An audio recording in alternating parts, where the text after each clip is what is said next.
आदमी ने बस एक कटोरी अंडा चावल मंगवाया था, लेकिन पूरे रेस्टोरेंट के ग्राहक आश्चर्य से उसे देखने लगे। छोटे बच्चे तो आंखें फाड़कर अविश्वास से देखने लगे, क्योंकि यह उसकी तीसरी कटोरी चावल थी। आदमी ने कुछ ही कौर में कटोरे को खाली कर दिया और नजर तुरंत दीवार पर लगे मेन्यू पर डाल दी। यह देखकर शराबी अंकल का भी मन जाग उठा। उसने एक ठंडी बियर की बोतल खोलकर तमाशा देखने की तैयारी कर ली। छोटा लड़का मेन्यू से मिलान करता हुआ आश्चर्यचकित रह गया कि आदमी हर डिश बिल्कुल मेन्यू के क्रम से ही मंगा रहा है। जल्द ही मांस के टुकड़ों से भरी एक कटोरी पोर्क चावल आ गई। आदमी ने चॉपस्टिक उठाकर झुककर तेजी से खाना शुरू कर दिया। आसपास के ग्राहक भी धीरे धीरे इकट्ठा होने लगे। सबकी निगाहों के बीच 3 मिनट से भी कम में उसने वह पूरा कटोरा खत्म कर दिया। फिर उसकी नजर दोबारा मेन्यू पर गई और भीड़ की तरफ से जोरदार सराहना की आवाज आई, मगर आदमी ने बस गर्दन घुमाई, मानो अभी 4 कटोरे खाना केवल उसकी वार्म अप एक्सरसाइज थी। जब आदमी आगे भी अपने खाने का सिलसिला जारी रख रहा था, तभी एक नया ग्राहक रेस्टोरेंट में आया। मालकिन अपने आप को रोक न सकी और बता दिया कि यह आदमी लगभग 10 लोगों का खाना खा चुका है। बगल में खड़े बच्चे ने तुरंत जोड़ दिया कि उसने जो भी डिश मंगाई है वह मेन्यू के क्रम से जरा भी अलग नहीं है। सब लोग बातें कर ही रहे थे कि आदमी ने दोबारा ऑर्डर दिया। नए ग्राहक को लगा जैसे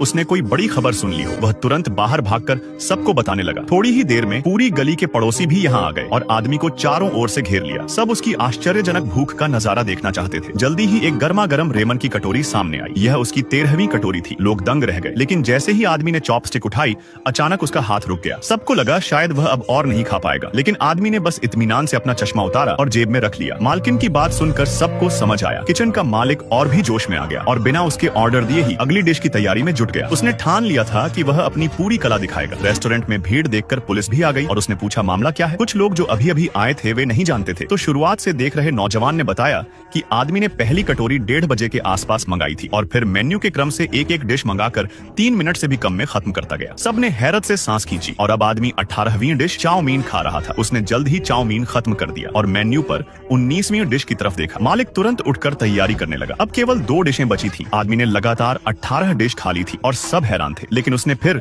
19वीं डिश भी मंगाई। किचन में मालिक गंभीर भाव से फ्राइड राइस बनाने लगा। यह सचमुच खाने वाले और बनाने वाले के बीच की जंग बन चुकी थी। जल्दी ही सुनहरी फ्राइड राइस सामने आई। सबकी निगाहों के बीच आदमी बड़े बड़े कौर खाने लगा। तभी किसी ने उसकी चॉपस्टिक गिरा दी। आदमी डर गया, कुर्सी पर जड़ हो गया, जैसे गले में अटक गया हो। सब चिंतित हो उठे। मालकिन पानी लेकर आई। आदमी ने पानी पीकर फिर से खाना शुरू कर दिया। सबको समझ आया कि वह सचमुच बस अटक गया था। सबने चैन की सांस ली। मालिक किचन में आंखें मूंदकर ध्यान करने लगा। अब 20वीं डिश का वक्त आ गया था। यह थी अंतिम जंग। आदमी ने आखिरी कौर मुंह में डाला और मेन्यू की तरफ देखा। पति पत्नी दोनों मिलकर काम में जुट गए। जल्दी ही करी राइस सामने आ गई। आदमी ने एक कौर लिया और अचानक रुक गया। लोग उलझन में उसे देखने लगे। फिर सबने उसे हौसला देना शुरू कर दिया, जैसे यह उनकी जीत हो। आदमी एक एक कर खाते गया और जल्द ही पूरा कटोरा खत्म कर दिया। उसका चैलेंज सफल हो गया। ग्राहकों ने मालिक को बुलाया। मालिक ने एप्रन उतारकर आदमी को झुककर प्रणाम किया। किसी ने उसकी कला को इतना नहीं सराहा था। दोनों ने हाथ मिलाया और आदमी ने दुर्लभ मुस्कान दिखाई। उसने जेब से चश्मा निकालकर पहन लिया और मेन्यू की ओर देखा। सब चुप हो गए। आदमी ने फिर से पहली डिश ऑर्डर कर दी। Comment for next part.